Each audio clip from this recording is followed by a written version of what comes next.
તમામ ઉમેદવારો વતી શિક્ષણ મંત્રી કુબેરભાઈ ડિંડોર તથા રાજ્ય કક્ષાના મંત્રી આપણા પ્રફુલભાઈ પાનસેરિયા અને મુખ્યમંત્રી ભૂપેન્દ્રભાઈ પટેલને વિનંતી કરું છું કે શિક્ષણ સહાયક અને વિદ્યા સહાયકની જે ભરતી બહાર પાડવામાં આવેલી હતી એ ભરતી છે એ ખૂબ ઝડપી અને ક્રમશઃ સત્વરે પૂર્ણ કરવામાં આવે તથા તમારા વચન મુજબ ડિસેમ્બરમાં ભરતી પ્રક્રિયા પૂર્ણ કરવામાં આવેલી હતી, પરંતુ હજી ભરતી પ્રક્રિયા કોઈ પણ રીતે આગળ વધેલી નથી.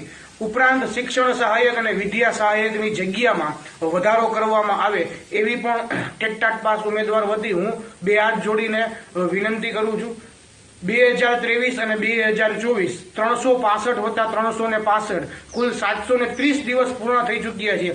તેમ છતાં પણ હજુ સુધી ભરતી છે એ શિક્ષકોની પૂર્ણ કરવામાં આવેલી નથી.